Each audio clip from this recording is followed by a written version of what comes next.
Bonjour à tous, merci d'être venus nombreux pour assister à cette table ronde sur la ville connectée, sobre en énergie et donc notamment grâce au Smart Grid. Dans un premier temps, je vais céder la parole à Monsieur Lengen qui va présenter une drôle de start-up, MBX. Je lui laisse se présenter. Vous avez 3 minutes, merci. Mesdames, Messieurs, bonjour. Donc voilà, le challenge est là, une drôle de start-up. Donc MBX, qu'est-ce qu'on fait? On co-construit, on développe et on opère des solutions Smart Grid pour la Smart City. Alors on co-construit. Alors c'est intéressant, co-construire, ça veut dire construire avec. Et pour construire avec, ça veut dire parler le même langage. Parler le même langage, ça veut dire que beaucoup des termes que vous avez entendus tout ce matin et cet après-midi, on ne les aime pas. On n'aime pas Demand Response, on n'aime pas Big Data, on n'aime pas Open Data, on n'aime pas tout ça. Pourquoi on n'aime pas tout ça? Parce que finalement, ça nous parle à nous, ingénieurs, ça ne parle pas forcément à l'utilisateur final. Par contre, dans Smart Grid, on aime bien réduire une facture d'électricité, réduire des coûts d'infrastructure, parce que c'est réduire finalement l'imposition du citoyen. Ça, on aime bien. On aime bien tenir des engagements en termes d'énergie renouvelable. Parce que pour construire, il faut construire avec des architectes, construire avec des juristes, construire avec la ville, des sociologues, des économistes. Pour construire avec ces gens-là, si on commence par parler un langage différent, et éventuellement d'ailleurs par construire un langage différent, parce que c'est quelque part quand on co-construit, on commence par co-construire un langage complexe, on ne va pas travailler avec. Donc c'est la première étape, c'est construire, c'est parler le même langage, parler un langage simple que les gens puissent comprendre, et ensuite développer des solutions, développer et opérer des solutions. Alors vous avez dit qu'MBX c'était une start-up un peu différente. Alors ce que j'aime bien dire, c'est que finalement MBX, c'est l'agilité d'une start-up, entre autres sur ces phases de co-construction, et c'est la force industrielle de grands groupes qui sont nos partenaires. J'ai bien dit l'agilité d'une start-up et la force de développement industriel des grands groupes, et pas l'inverse, parce que ça serait un peu plus compliqué. Voilà, donc une fois que j'ai dit ça, MBX c'est quoi? Ce sont des réalisations concrètes, donc des réalisations en co-construction, en développement de solutions et en opération de solutions. Pour l'exemple, MBX est aujourd'hui au cœur d'un des projets les plus emblématiques en termes de Smart Grid appliqué à l'écoquartier, le projet EasyGrid. MBX est au cœur du projet Eco2Charge, qui est probablement un des projets les plus aboutis en termes de pilotage de la recharge du véhicule électrique. MBX est aussi au cœur de projets qui ont trait au système d'information de l'écoquartier, les projets Cooperate et Énergie Positive IT. Et peut-être beaucoup plus important que ces projets démonstrateurs, MBX travaille aujourd'hui sur des projets que j'appellerais des projets réels, des projets de la vraie vie. Je vais citer un projet d'aménagement à Nice, le projet Nice Meridia, où avec des architectes, avec des sociologues, avec la ville, avec l'aménageur, le PA, on travaille à élaborer un écoquartier Smart Grid Ready. J'ai dit avec le sociologue. Certains d'entre vous me connaissent, je suis ingénieur. Ingénieur, sociologue sont vraiment deux mondes qui des fois ont du mal à se parler. Et pourtant, si vous regardez les États-Unis aujourd'hui ont une consommation à 12 000 watts, soit 3 fois la consommation européenne, 6 fois l'objectif qu'on s'est fixé, 6 fois la moyenne de l'humanité. Est-ce que les États-Unis sont 2 fois plus développés que l'Europe de l'Ouest? Probablement pas. Ce delta de consommation, c'est probablement un problème sociologique avant d'être un problème technologique.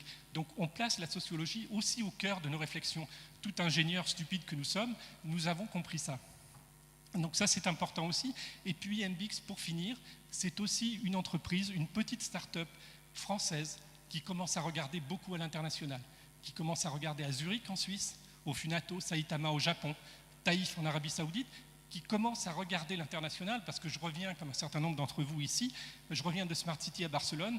Le Smart en France, c'est en train de se développer, mais qu'est-ce que ça se développe lentement? Qu'est-ce qu'on avance plutôt moins vite que d'autres? Qu'est-ce qu'on est peu présent dans un Smart City à Barcelone? Donc ça, il faut tous qu'on en ait conscience. C'est oui, on avance, et ce forum est un très bel exemple. On avance, on va dans la bonne direction, mais il faut aller beaucoup plus vite. Voilà. Merci beaucoup. Merci infiniment. Je vais récupérer le micro. Merci.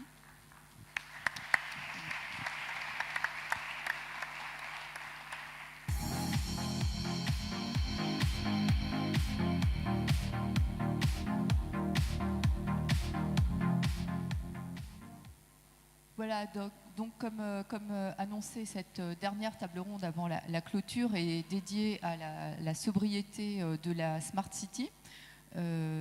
Et alors, c'était une bonne transition avec MBX, puisqu'il a mentionné le projet d'écoquartier EasyGrid. Il se trouve, je ne pense pas que ça n'était pas voulu au départ, mais il se trouve que tous les intervenants de cette table ronde sont partie prenante à ce projet d'écoquartier. donc qui est justement une illustration de ce que peut être une smart city en termes de sobriété énergétique à l'échelle d'un quartier, mais un peu plus d'ailleurs. Ce que je voudrais, c'est que du coup, vous citiez, enfin, vous vous appuyez sur ce que vous faites dans EasyGrid, mais pour avoir une vision un peu plus globale de ce qui peut se faire aujourd'hui en termes de sobriété énergétique dans la ville, de ce qui ne peut pas se faire, de ce qu'il faudrait changer le cas échéant, de ce que vous apprenez en travaillant ensemble, etc. C'est à peu près, c'est un peu ce genre de questions que je voudrais qu'on aborde ensemble. Donc en préambule, avant de vous passer la parole, je rappelle juste que les villes dans le monde, c'est 80% de la consommation d'énergie et 75% des émissions de gaz à effet de serre. Donc on voit bien que ça concentre quand même une grosse partie du problème climatique et énergétique. Mais comme je pense, vous allez vous employer à le démontrer, également une bonne partie des solutions possibles. Alors là, nous avons autour de la table pour en débattre Guillaume Parisot, qui est directeur d'innovation de Bouygues Immobilier. Bonjour. Bonjour. Jean-Luc Achard, vous êtes directeur interrégional de ERDF Île-de-France. Oui, bonjour. Et Marc Jalabert, directeur de la division grand public et opérateur pour Microsoft France. Donc bonjour. En fait, c'est trois secteurs complémentaires et apparemment essentiels qui doivent être réunis pour travailler à cette sobriété énergétique dans la Smart City, que sont le bâtiment, l'énergie et le transport d'électricité plus précisément. Et le traitement de données, enfin vous allez nous expliquer à quel titre les uns les autres vous contribuez. Je propose dans un premier temps, pour qu'on sache tous bien de quoi on parle, que Guillaume, vous nous résumiez un peu ce que c'est que EasyGrid, en étant relativement succinct. Qui y participe, dans quel objectif, voilà, pourquoi EasyGrid. D'accord, très bien. L'objectif d'EasyGrid, en fait, c'est de comprendre comment on peut gérer différemment l'énergie dans la ville de demain. On vient de 10 années assez formidables où le bâtiment a fait des progrès énormes. C'est-à-dire que si aujourd'hui vous entrez dans un logement neuf, il va consommer à peu près 10 fois moins que la moyenne du parc. On fait même des bâtiments à énergie positive, c'est-à-dire des bâtiments qui consomment moins que ce qu'ils vont produire en local à partir d'énergies renouvelables.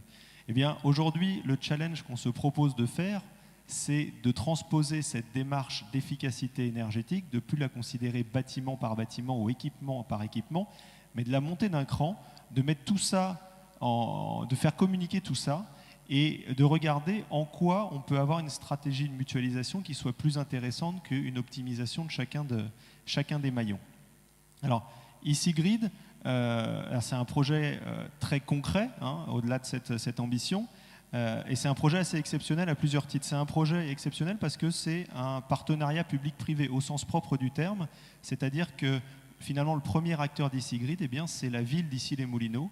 C'est le premier acteur qu'on a été sollicité, André Santini, et je lui tire mon chapeau parce que là on parle encore aujourd'hui de sujets qui sont innovants, un peu prospectifs pour certains dans cette journée. Il y a 3 ans en arrière, quand je suis allé le voir et que je lui ai proposé de se lancer dans EasyGrid, il fallait pas mal de clairvoyance pour lancer sa ville dans l'aventure. Alors EasyGrid, c'est aussi un groupement d'entreprises. Donc effectivement, on est 3 parmi les 10 entreprises qui sont sollicitées à être ici. Et 3, effectivement, qui sommes les représentants de chacun des grands secteurs.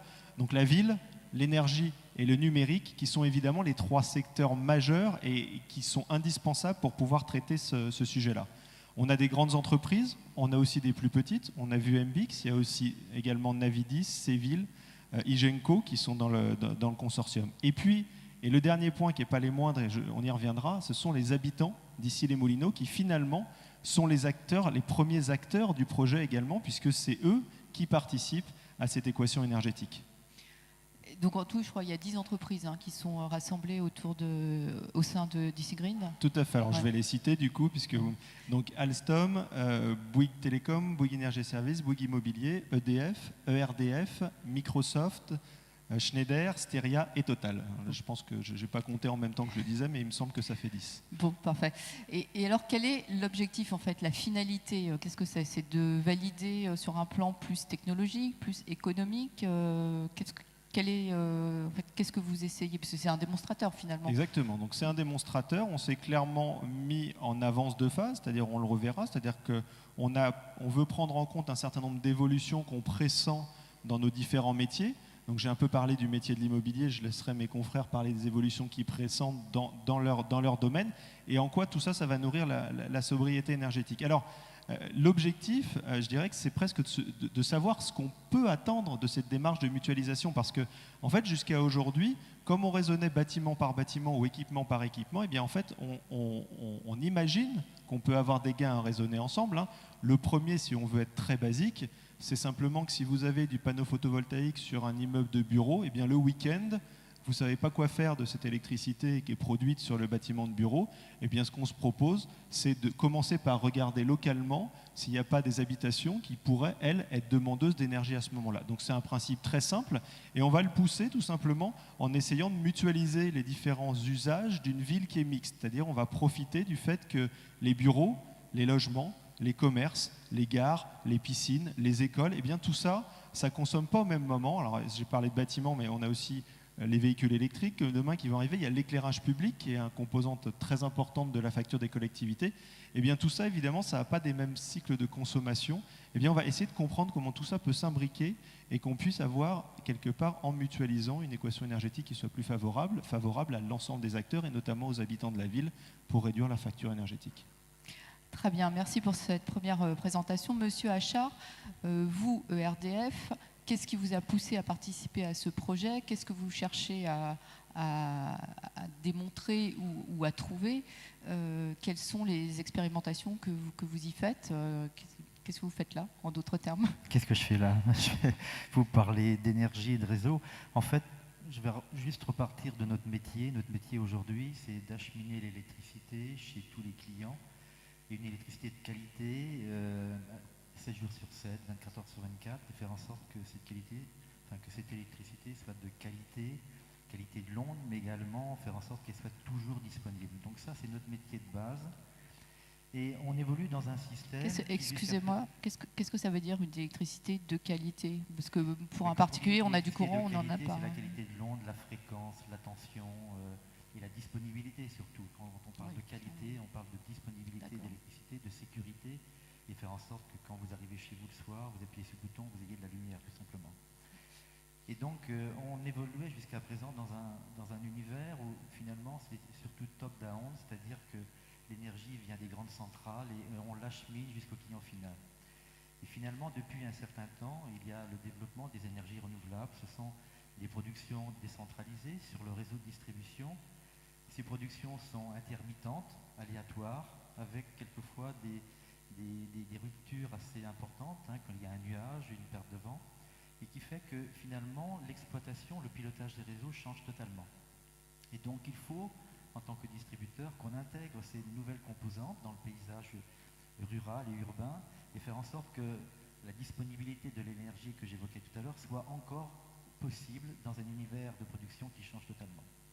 Et effectivement, en même temps, il y a aussi des modifications dans les usages. On en a parlé assez longuement durant toute la journée, et notamment le véhicule électrique qui va être un usage qu'on s'efforce d'observer en temps d'évolution. Il n'y en a plus aujourd'hui, demain il va y en avoir encore beaucoup plus, avec des charges normales à 3 kW, des recharges rapides, très rapides, et ça a un impact très direct sur le réseau selon le moment où on va recharger le véhicule. Donc il faut s'adapter à l'ensemble de cette évolution, et EasyGrid arrive à point nommé. Donc quand on a commencé à discuter avec les équipes de Bouygues, Microsoft, on a adhéré spontanément à cette démarche dans la mesure où ça nous permettait d'aller tester en vraie grandeur sur un territoire, sur j'ai envie de dire, un écosystème énergétique, justement toutes ces évolutions, ces productions, ces consommations nouvelles, avec l'intention de mélanger aussi des objets de consommation différents dans le tertiaire, dans le résidentiel, tester le stockage, et puis tester aussi également en situation réelle notre nouveau compteur communicant qui a été évoqué tout à l'heure dans la précédente session, parce que le compteur communicant, finalement, c'est une brique essentielle du système dans la mesure où il nous apporte de l'information, et sans information, on ne sait pas piloter. Sachant qu'aujourd'hui, globalement, le système moyenne tension, il est, on va dire, intelligent, parce on sait le piloter, il y a un certain nombre de capteurs, mais toute la partie basse tension, celle qui Donc va basse tension, c'est celle qui arrive jusqu'au consommateur final. voilà, directement chez le client final. Aujourd'hui, on n'a pas l'information pour piloter, parce que le consommateur, au bout de la ligne, il consomme, mais quelquefois il produit. Il faut qu'on soit capable de mesurer en permanence, je dirais, ce qu'il fait. Mais juste un point de détail, dans EasyGrid, il y a des énergies renouvelables aussi, ça vous permet de tester y compris cet aspect des choses? Bien sûr, il y a 2 tours aujourd'hui qui sont équipés de panneaux photovoltaïques, et il y a C'est une Bouygues. 3e prochainement. Il y a du véhicule électrique, donc on produit aujourd'hui dans ce quartier, et actuellement on est en train de tester également le stockage de cette énergie pour être capable de la restituer dans les moments les plus contraints sur le réseau de distribution. Merci beaucoup. Monsieur Jalabert, alors quel est l'apport du numérique dans ce type de projet? Alors, Jean-Luc l'a évoqué, il y a des parallèles qui sont assez saisissants entre les réseaux énergétiques et le réseau Internet, en fait. Et on parle de réseaux intelligents, mais les réseaux, ils sont déjà très intelligents. Hein. Mais c'est vrai, plutôt conçus sur une forme top-down et en étoile. Le réseau télécom avant Internet était un peu conçu de cette façon-là aussi. Et c'est évident que la capacité de fournir de l'énergie en local et la nécessité d'équilibrer la charge à tous les niveaux crée un contexte qui est plutôt un contexte réparti et de peer-to-peer, comme on dit en informatique, ou de pair à pair. Et il y a le cœur du réseau qui est très important, mais également la périphérie. Donc, dans ce contexte, il y a un besoin vraiment très très important de numérique à tous les niveaux et d'informatique, au niveau de l'usager, dans le bâtiment, dans la maison, au niveau du quartier, au niveau de la ville et au niveau du pays ou de la région du pays ou du continent. Ce qui est particulier, c'est qu'on est quand même, tu l'as dit, sur des domaines qui sont complémentaires, et il y a une nécessité absolue de travailler ensemble, et on va pouvoir créer de nouvelles solutions. On va y revenir sur cet aspect de la collaboration. Ce qui était très intéressant avec EasyGrid, c'était la possibilité c'est un contexte assez innovant de collaboration qui est assez ouvert. Il n'y a pas un donneur d'ordre, on peut aller très vite et on a des scénarios qui sont prédéfinis, je pense qu'on en reparlera. Après, ce qui est fondamental, et ça a été beaucoup le sujet de la table ronde précédente, c'est sûr que dans le numérique, les données, c'est un peu l'énergie du numérique. Hein. On a des modèles qui sont, pour pas aller directement dans les données, mais données, informations, connaissances. Sans données, on n'a pas vraiment d'informations. Sans information, on ne peut pas apprendre et s'adapter et proposer de nouveaux services. Après connaissance, il y a sagesse, et ça c'est un autre domaine. Mais c'est important de regarder cette dimension-là aussi. Donc besoin de technologie et de numérique à tous les niveaux, et en particulier sur les infrastructures qui vont faciliter l'interopérabilité, récupérer ces données, les stocker, les traiter, les partager. Et concevoir tous les nouveaux services. Alors c'est des services B2B ou B2C, c'est des services à l'usager ou des services professionnels, mais tout reste à inventer. Et on n'y arrivera que si on travaille à l'interface entre les secteurs du bâtiment, de la ville, de l'énergie et de l'informatique. D'accord. Guillaume Parisot, donc, puisque EasyGrid a quelques années maintenant, qu'est-ce que vous avez identifié comme enjeu majeur, même si oui, c'est pas arrivé à son terme? Je ne sais pas s'il y a un terme prévu d'ailleurs, quel est le calendrier? Si, on s'était donné 5 ans au départ, donc on est un peu plus qu'à mi-chemin. D'accord. Donc, bon, j'imagine que vous aviez les uns et les autres des idées déjà sur ce que vous vouliez vérifier, mais est-ce que ça a soit confirmé, soit fait émerger des enjeux un peu différents, un peu nouveaux par rapport à vos attentes, et en tout état de cause, lesquels, où sont vraiment les points de blocage, le cas échéant, qu'il faudrait surmonter pour pouvoir aller plus loin dans la construction d'une ville sobre en énergie? Alors, on a parlé de mise en relation, on a parlé de pas mal de choses qui sont finalement assez techniques, qui peuvent être très complexes. Hein. On a dans nos équipes des collaborateurs qui ont travaillé tard, qui se sont arrachés les cheveux, mais finalement cette partie-là, on sait la faire, on a des solutions aujourd'hui, hein, dans tous les domaines. On a vu qu'il y a des nouveaux compteurs, on a vu aussi Marc en a parlé, qu'on avait des solutions de stockage de données aujourd'hui qui nous permettent de stocker des choses. On ne pouvait pas imaginer ça il y a encore quelques années, on aurait eu vraiment des difficultés. Mais ça, je dirais qu'on voit bien. Finalement, le sujet qui nous semble le plus important, c'est l'aspect usage et c'est la relation avec l'habitant. Et c'est d'autant plus important, je vous ai dit tout à l'heure, qu'on avait réussi en disant une formidable chose, c'est de diviser par 10 la consommation d'un logement. Mais finalement, qu'est-ce qui reste aujourd'hui dans le logement? Eh bien, il reste ce qui dépend un peu moins de nous à la base, de bâtisseurs, c'est tout l'usage qui est fait à l'intérieur de ce logement. C'est vos appareils électroménagers, c'est vos appareils électriques, électroniques.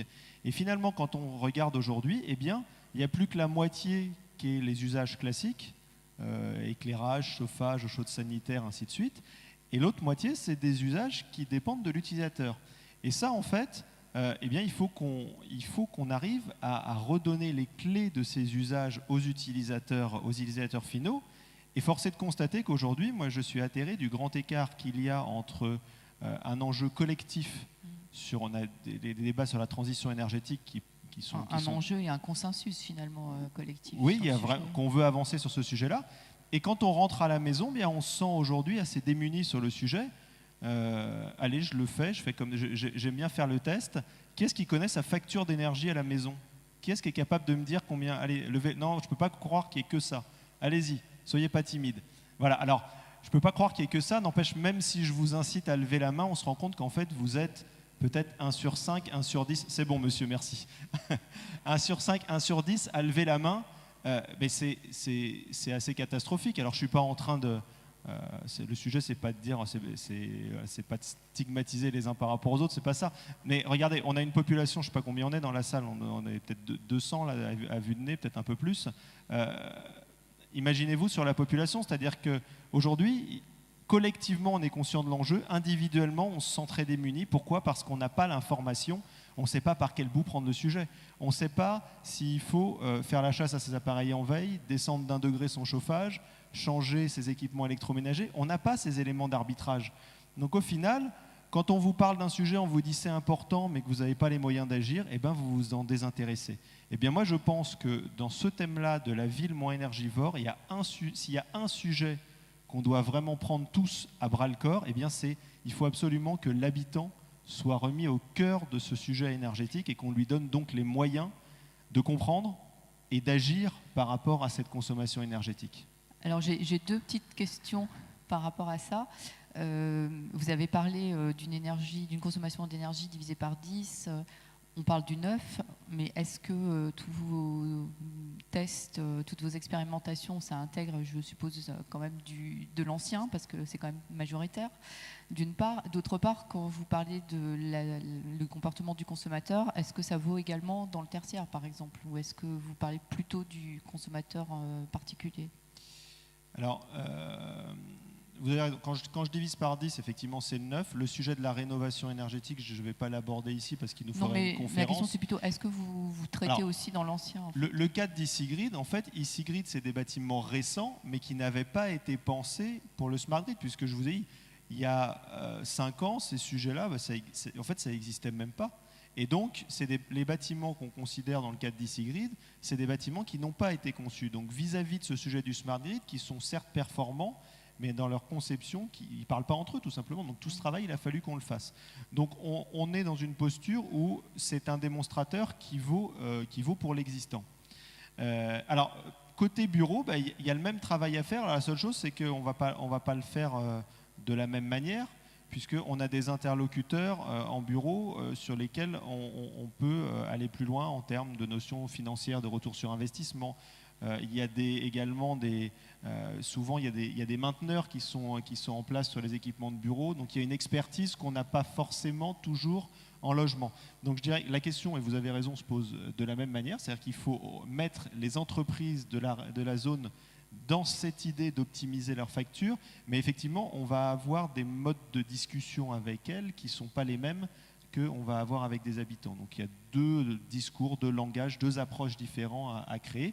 Et puis je pourrais, quand je dis 2, avec le commerce c'est encore autre chose, avec les gares c'est encore autre chose, avec les écoles, on a fait pas mal de choses à Issy-les-Moulineaux pour aller voir des collégiens, des lycéens, eh bien évidemment, on leur explique différemment, mais ils sont extrêmement réceptifs quand on trouve les bons mots pour leur expliquer le sujet. Alors, quand vous dites qu'on peut faire évoluer, donner des outils en fait au consommateur pour faire évoluer sa consommation, c'est pas forcément exclusivement des outils techniques, hein, puisque je crois que c'est vous qui m'avez dit quand on s'est parlé il y a quelques jours que le métier changeait de technicien à sociologue, ou qu'il faudrait quasiment devenir sociologue autant que technicien pour pouvoir justement faire évoluer les comportements. Monsieur Achard, est-ce que vous, dans cette expérience e-Sigrid, vous avez l'impression que ERDF change de métier, ou en tout cas évolue dans sa manière de pratiquer son métier? Est-ce que ça bouscule pas un peu les habitudes, cette façon de travailler tous ensemble? Ce qui se passe autour de nous bouscule forcément. C'est vrai que l'arrivée des énergies renouvelables massivement sur le réseau de distribution nous amène mécaniquement à repenser la manière dont on travaillait auparavant. Alors, c'est vrai que e-Sigrid est un des démonstrateurs sur lesquels nous travaillons. Actuellement, sur l'ensemble du territoire national, nous avons une vingtaine de démonstrateurs. Et chaque démonstrateur a géré à son lot d'innovations sur lequel nous travaillons. Alors, je vais en citer quelques-uns. Par exemple, dans l'Aude, nous sommes sur un démonstrateur qui s'appelle Ventea, dont l'objet est de regarder comment la production d'énergie éolienne vient impacter le réseau et comment ça peut perturber l'onde et la qualité de l'onde. Et là, je reviens à mon discours sur la qualité de fourniture. Donc là, une expérience vraie grandeur sur un territoire plutôt rural. Nous avons une très belle expérimentation également à Nice, Nice Grid. C'est un territoire semi-urbain dans lequel on va tester une production massive d'énergie photovoltaïque sur les toits des maisons, donc chez les particuliers, avec la possibilité de stockage chez le particulier, dans le poste de distribution qui alimente un quartier et dans le poste source qui alimente un grand quartier. Donc là, une expérimentation qu'on a démarrée maintenant il y a 4 ans, sur laquelle on avance bien, avec là également des partenaires, à la fois dans la production photovoltaïque, dans la régulation. Alstom est également partenaire sur cette opération. Une autre expérimentation très intéressante, elle est à Lyon aujourd'hui, donc Greenlease, et où là, on va tester toute la flexibilité grâce au compteur Linky, qui nous permet effectivement d'accéder à de l'information. Et là, on met en mouvement, le consommateur final pour tester avec lui la manière dont on pourrait, par exemple, mieux gérer les consommations et surtout la flexibilité des appels de consommation par de l'effacement. Donc là, on teste aussi un vrai grandeur sur un panel de 1000 clients et nous avançons bien. Et l'idée de cette expérimentation, notamment, c'est de tester des modèles, de voir comment Je pense qu'il faudrait peut-être expliquer brièvement ce que c'est que l'effacement. Alors l'effacement, c'est vrai, je parle avec le mot de spécialiste. L'effacement, c'est en fait une période dans la journée dans laquelle le consommateur va accepter de consommer moins. Mais ce n'est pas à lui d'éteindre son radiateur, de le rallumer? Alors aujourd'hui, on a un système qu'on peut appeler de l'effacement, qui est de manière native dans le tarif. C'est ce qu'on appelle le tarif heure creuse, heure pleine, tarif de jour, tarif de nuit. Et donc là, si vous voulez, vous êtes dans un effet mécanique d'effacement où finalement, à une certaine heure, vous acceptez de mettre en route un certain nombre d'appareils et puis pendant la journée, ces appareils ne fonctionnent pas. Donc ça, c'est d'une certaine manière de l'effacement. Ce qu'on teste avec Linky sur Lyon, c'est un effacement qui est beaucoup plus proactif, dans lequel le client il pourrait accepter pendant certaines périodes de s'effacer. Et c'est vrai qu'aujourd'hui, Linky le permet, alors que les autres compteurs, les compteurs traditionnels ne le permettent pas. Et là, on voit qu'on rentre dans un univers où c'est le client qui va décider à tel moment je m'efface, ou à tel moment, je consomme, ou à tel moment je ne consomme pas, ou si ce n'est que je déplace mes consommations. Alors bien évidemment, ça peut se faire dès lors aussi qu'il y a une proposition des fournisseurs d'énergie dans lequel le client va y retrouver, gérer son bénéfice pour dire si je m'efface ou si je consomme moins à telle période, ça veut dire qu'il faudrait que je paye un autre prix, et à une autre période où je vais consommer plus, bien le prix est différent. Donc on voit bien que l'arrivée de nouveaux équipements, de nouvelles technologies permet au client final de se comporter différemment, Mais vous voyez bien que c'est un ensemble, c'est à la fois de la technologie, ce sont des propositions d'acteurs, et puis c'est aussi du comportement. Et finalement, dans EasyGrid, c'est pour revenir un tout petit peu à l'expérimentation qu'on conduit en partenariat avec les autres acteurs, mais l'idée c'est aussi de mettre le client au cœur de notre dispositif. Alors on a eu plusieurs phases à EasyGrid. On l'a d'abord testé sur un réseau dans lequel il y avait principalement des consommateurs tertiaires. Globalement, il doit y en avoir 3 ou 4, et puis près de 200 consommateurs résidentiels. Et là, on est en train d'élargir le panel en rajoutant toute une zone résidentielle avec 1500 consommateurs. Et là, l'objectif de ce programme, c'est justement d'aller appeler le consommateur final à modifier ses comportements. Et en amont, finalement, on va examiner comment se comporte le réseau. Parce que vous avez à la fois un écosystème énergétique dans lequel vous allez produire, consommer, modifier vos comportements, et il faut que le système en permanence il reste en équilibre, parce que l'électricité ça ne se stocke pas, vous la produisez, vous la consommez en même temps, donc on est en permanence en temps réel. Et c'est là où la data qu'on évoquait a un rôle absolument fondamental, parce que le traitement de ces data nous permet justement en permanence de gérer cet équilibre. Oui, alors Linky, si je comprends bien, mais je ne voudrais pas qu'on s'éternise trop sur ce sujet, mais c'est plus un moyen pour vous, un outil de facturation plus fine du client en fonction des moments de forte consommation, etc. Ça ne permet pas vraiment au client de piloter lui-même volontairement sa consommation en temps réel. On est d'accord là-dessus ? Pas tout à fait. Pas tout à fait. En fait, Linky est un objet bidirectionnel, c'est-à-dire qu'on peut l'activer à distance et il peut renvoyer de l'information. Et c'est vrai que pour nous, le distributeur, cette information qu'on peut activer à distance, enfin cet objet qu'on peut activer à distance et sur lequel on récupère de l'information, ça va nous servir pour équilibrer le fonctionnement du réseau. Mais le client, lui, il va pouvoir récupérer, et c'est ce qu'il fait d'ailleurs dans les expérimentations, il peut récupérer des consommations temps réel chez lui. Et ce qu'on teste notamment là dans le Ford ici, c'est justement l'interface entre donc ce compteur qui sert à établir une facture pour les fournisseurs, mais également on le connecte à la domotique de la maison. Et donc là, nous travaillons sur le Ford ici justement à cette interface entre le compteur communicant intelligent et la domotique intelligente à l'intérieur de la maison. Parce qu'en même temps, si vous faites évoluer vos consommations, vos comportements à l'intérieur du foyer, il faut qu'à un moment donné, c'est un lien avec un objet. Le portefeuille. Exactement, le portefeuille, parce qu'il faut facturer au bout du bout, et il faut mesurer, puis il faut mesurer dans des périodes, mais il faut que ces périodes coïncident avec le comportement du consommateur à l'intérieur du foyer. Alors Marc Jalabert, on va revenir au sujet de la donnée, qui a été un peu le fil rouge de toute façon de cette journée. Il y a été beaucoup question des data, big data, open data, etc. Quels sont les enjeux dans l'énergie en fait des données, et notamment de tout ce qui est protection des données, privacy, etc. Et est-ce que vous avez l'impression qu'en France, on a une attitude un peu à part sur ce genre de sujet ? Dans EasyGrid, on voit 3 niveaux de données, les données publiques, les données partagées et les données privées. Des exemples de données privées, c'est j'arrive chez moi, je branche ma voiture électrique, elle parle à mon smartphone qui lui dit que demain je vais faire tant de kilomètres en fonction de mon agenda, qui parle, alors la voiture ou le smartphone peut parler à la maison, qui a l'information du réseau et qui va lui dire c'est optimal de charger la voiture pendant tant de temps et tel créneau, pour optimiser en termes de coût ou de CO2 en fait. Essayer évidemment de pas charger une voiture en pic. Ça c'est privé, personne ne le voit. Ça c'est des données privées qui restent dans le cadre et qui sont pas, ces données ne sont pas libérées aujourd'hui. Il y a beaucoup de travail à faire pour faciliter l'interconnexion. Et vous pensez qu'elles devraient l'être ? Il y a du travail à faire. On travaille pour simplifier l'interconnexion des différents éléments et des notions de plateforme qui sont importantes, qui permettront ensuite aux développeurs de faciliter l'interaction entre les différents éléments.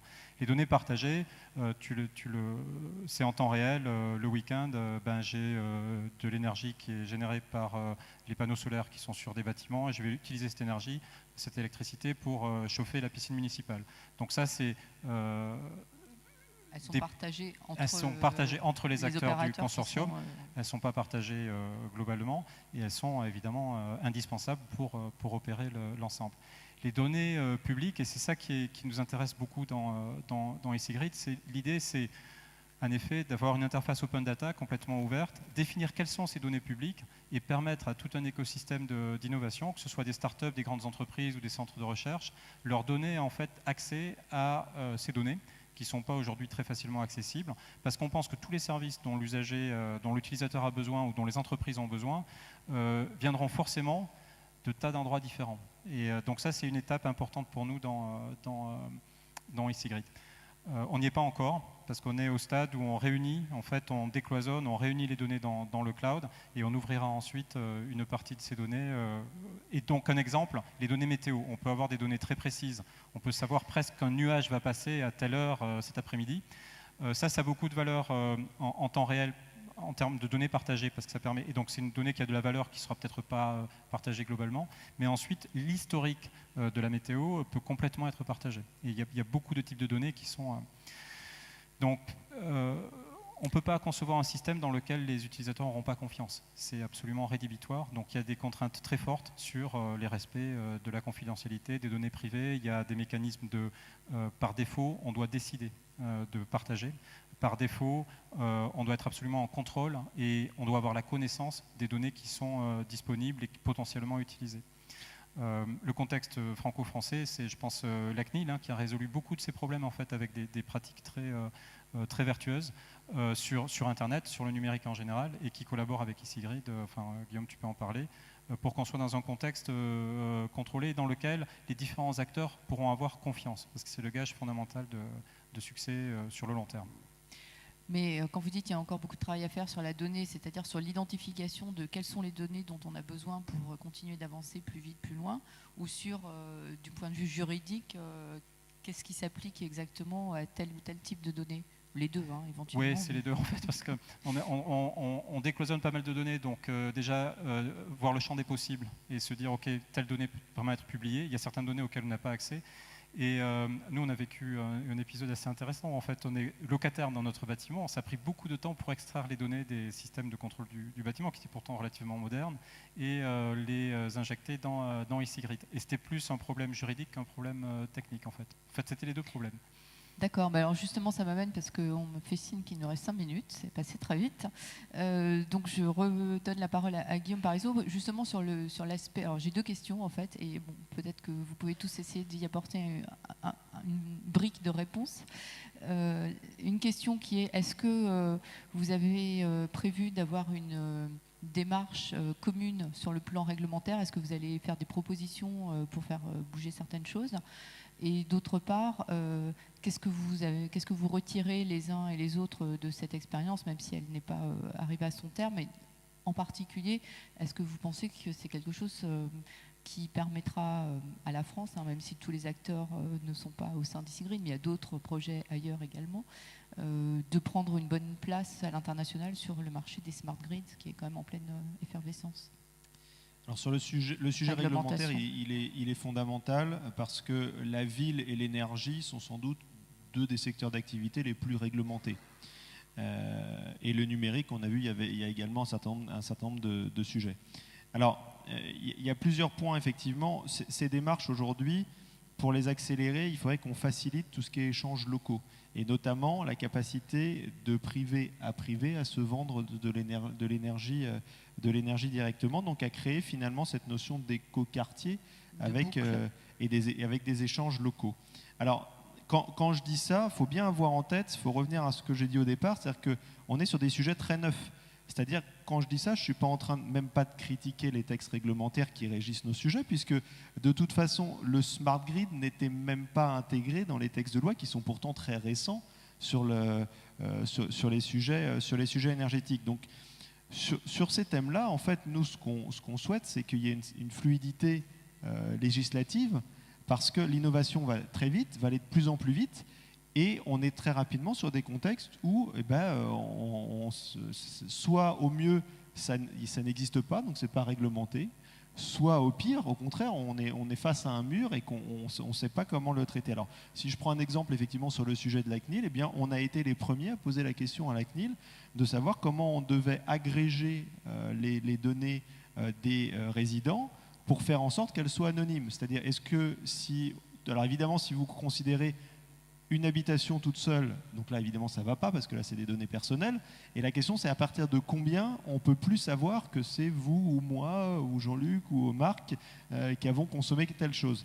Et bien ça tout simplement, la CNIL ne savait pas répondre à cette question. Donc on est allé dans une démarche de partenariat en disant on va vous proposer quelque chose, on va l'expérimenter sur EasyGrid, et fort de cette expérimentation, eh bien vous pourrez vous positionner et donc faire un texte, une directive, évidemment, à laquelle on se conformera. Ça c'est en cours, en fait. Ils sont en train de travailler dessus. Exactement. D'accord. Exactement. Et alors, l'autre point, c'est que, vous avez vu, la matière première, le terreau dont on a besoin, c'est la ville. On a besoin de pouvoir expérimenter en ville. Et donc là, il y a deux choses. C'est qu'on ait un contexte qui nous permette là aussi de le faire, donc qui est peut-être des notions de zone d'expérimentation. Et puis deuxièmement, évidemment, qu'on ait une volonté politique locale, et là je me tourne vers les élus ou les représentants des collectivités locales, on a envie d'innover avec vous, tous les grandes entreprises veulent, et les petites aussi veulent innover avec vous, et donc aidez-nous aussi, donnez-nous des moyens de pouvoir innover dans la ville. Mais ça, en fait, à la fois l'aspect fluidité, comme vous dites, réglementaire, et l'aspect lieu d'expérimentation, ça ramène un peu au projet de démonstrateur de la ville durable, en fait, qui sont à la fois des endroits et des contextes dans lesquels les acteurs vont pouvoir tester. Finalement, vous êtes un peu le premier démonstrateur. Il y a des projets de démonstrateurs pour... et ça ramène d'ailleurs à mon autre question qui était pour en fait servir de vitrine Exactement. de la ville durable, y compris à l'export. Alors si on bascule sur l'autre côté, moi, côté Bouygues Immobilier, deux choses. Donc, en termes de posture sur Bouygues Immobilier, moi, hier, j'étais acteur du bâtiment. Demain, je deviens résolument acteur de la ville. Et donc, ça veut dire qu'il y a à fédérer non plus seulement des acteurs du bâtiment, mais tous les services que vous attendez d'un quartier, d'une ville, c'est-à-dire évidemment l'aspect urbanisme, mais également l'eau, les déchets, la mobilité, ainsi de suite. Il faut qu'on soit capable, en se groupant évidemment, de faire des propositions cohérentes pour vous aider. Alors, vous avez commencé à le noter, EasyGrid, c'est majoritairement des acteurs français, à l'exception de Microsoft, mais là je parle sous le contrôle de Marc. C'est un des rares projets, je crois, Marc, qui est largement piloté en France. En général, c'est plutôt Seattle qui porte les projets d'innovation. Et là, en fait, on est très content du poids de Microsoft. Donc on peut considérer que c'est un projet qui est très français, et en tout cas qui est le miroir de compétences françaises extrêmement importantes dans les 3 thèmes fondamentaux de la ville. On a des architectes qui sont très reconnus, on a un urbaniste qui est très reconnu. Dans le domaine de l'énergie, on a à la fois des gestionnaires d'énergie, mais également des équipementiers énergétiques qui sont de tout premier ordre mondial. Et puis dans le domaine du numérique, on a aussi des très belles entreprises, des très belles sociétés de services informatiques. Et donc moi je pense qu'on a, sur ce thème-là en particulier, on a une possibilité d'aller évidemment prendre des parts à l'international. Et preuve en est qu'on a, je dirais pas tous les jours, mais pas loin, des délégations qui viennent de l'autre bout du monde, d'Asie beaucoup, des États-Unis également, qui viennent nous voir pour essayer de comprendre ce qu'on fait sur EasyGrid et quels sont les ingrédients pour que ça marche.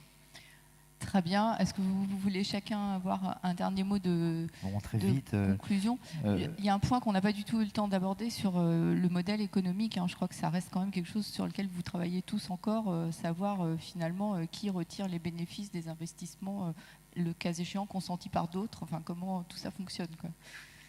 Bon, alors très rapidement, je voudrais quand même rappeler qu'aujourd'hui, les réseaux de distribution sont la propriété des collectivités locales, donc des villes. Donc, et on est dans un cadre législatif qui est celui-là, avec des opérateurs. ERDF est l'opérateur principal sur 95% du territoire, mais on est quand même dans un cadre historique, effectivement, avec les collectivités locales qui sont à la manœuvre parce qu'elles sont propriétaires, avec un compteur au bout pour justement aller facturer cette énergie.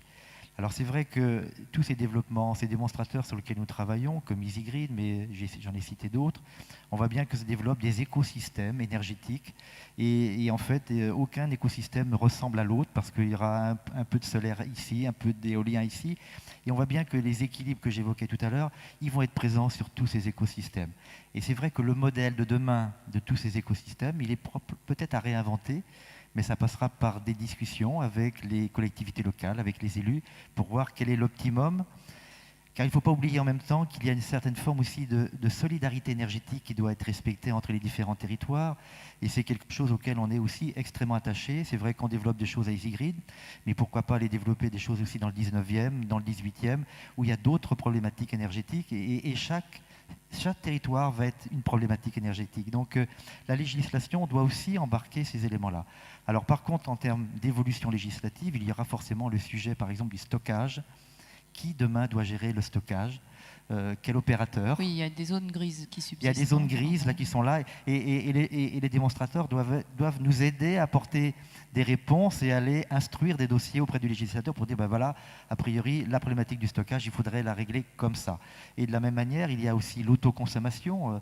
Guillaume l'évoquait, on voit bien que de plus en plus, on a des opérations de production, de consommation. Ben, comment on gère demain l'autoconsommation? Quel est l'impact économique sur les réseaux, parce qu'on ne développe pas les réseaux de la même manière, avec un objet qui produit, qui consomme.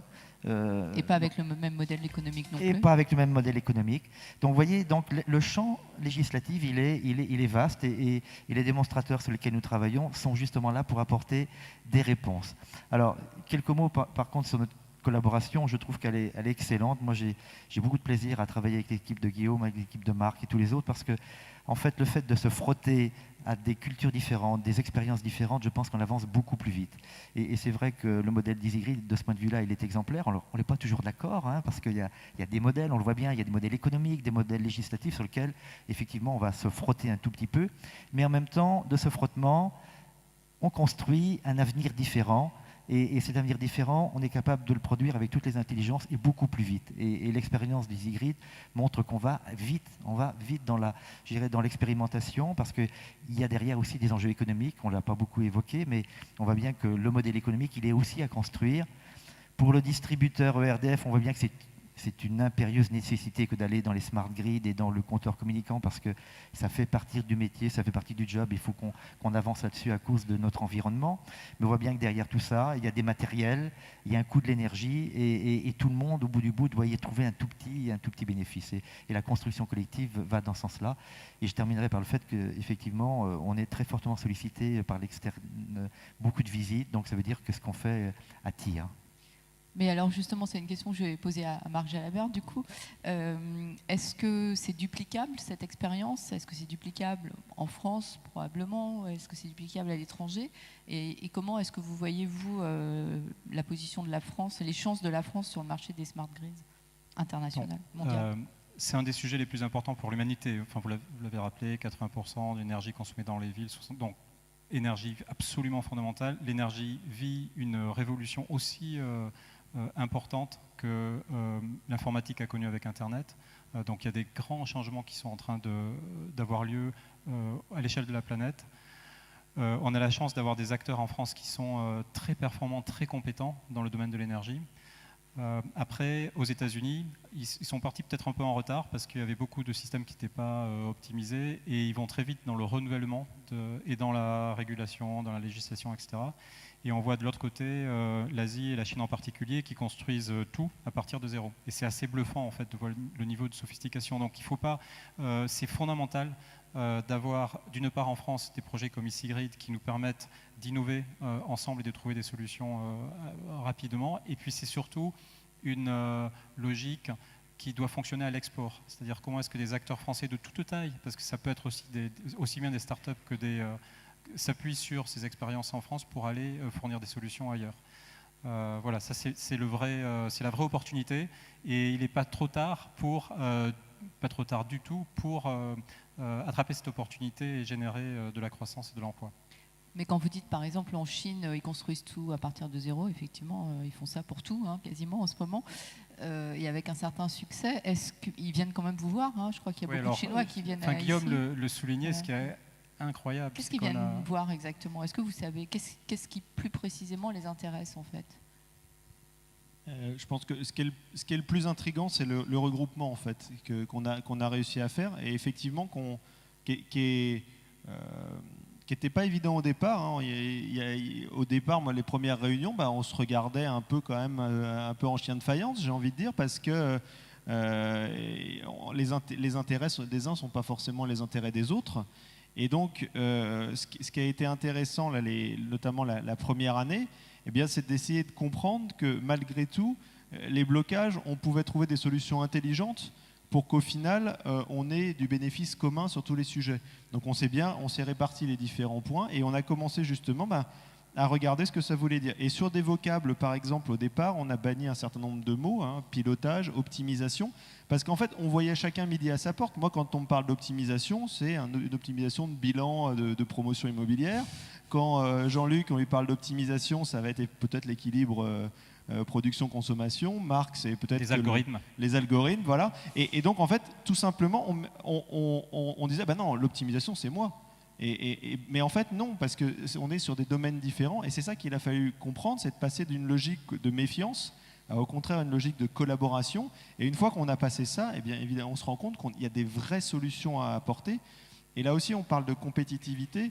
Je prends à témoin toutes les entreprises de la salle. On souffre tous sur nos secteurs d'activité directement parce qu'évidemment, il y a de plus en plus de concurrence. Je pense que la croissance, il faut qu'on oublie au moins momentanément. Et donc le sujet, c'est plutôt de se dire où est-ce qu'on peut aller ailleurs, sur d'autres zones, d'autres domaines d'activité, chercher du business. Eh bien moi, je pense qu'un des éléments fondamentaux, c'est d'aller chercher dans les interstices entre nos métiers, entre la ville, entre le numérique, entre l'énergie et le numérique, entre la ville et le numérique. Là, par contre, il y a des Eldorado, il y a plein de choses à inventer, plein de choses nouvelles. Et là, il y a beaucoup moins de monde parce qu'évidemment, il n'y a pas d'acteurs qui sont capables de faire tout seul. Le smart grid, s'il y a quelqu'un qui vous dit « moi, je fais le smart grid tout seul », j'y crois pas. J'y crois pas parce que qui est-ce qui sait faire de la ville, du numérique et du digital aujourd'hui? Dites-moi, je connais pas. Alors par contre, à 10, là, on prétend avoir quelques idées sur le sujet.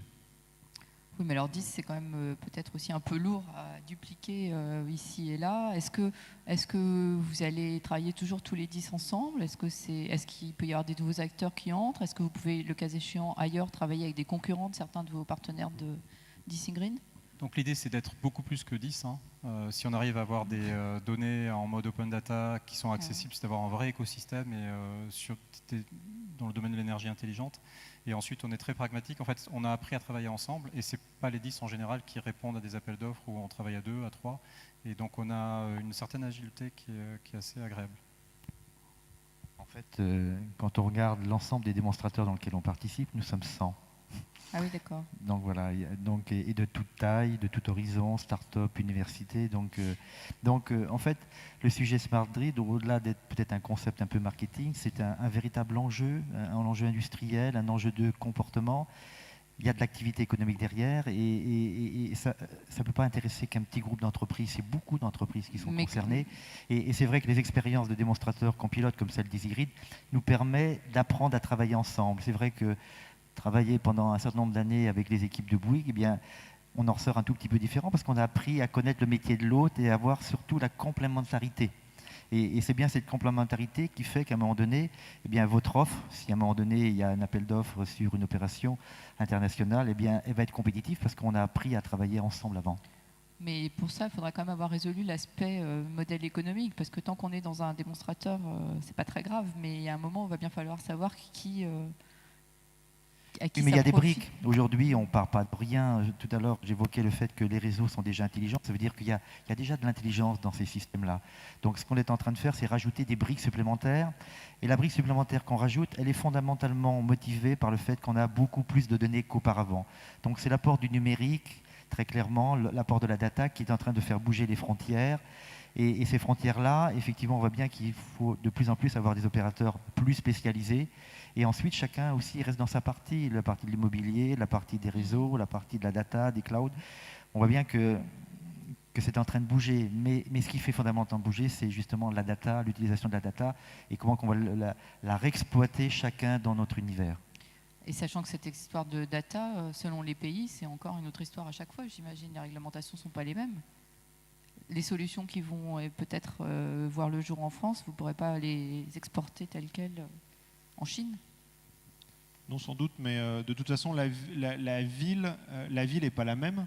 Quand vous regardez les villes, c'est le reflet d'un sociotype, c'est le reflet d'une histoire, donc ça a une âme. Et donc, nous, tout simplement, à Lille, je ne construis pas la même chose qu'à Marseille, parce que ce n'est pas la demande des clients. Mais c'est quand même la même réglementation, a priori. Oui, mais alors, a fortiori, je vous prenais cet exemple-là, mais a fortiori, en Chine, on ne va pas construire exactement la même chose qu'en France. Les enjeux énergétiques ne sont pas les mêmes. On parlait des États-Unis, où il y a un réseau qui, dans beaucoup d'États, est pas terrible, on va dire.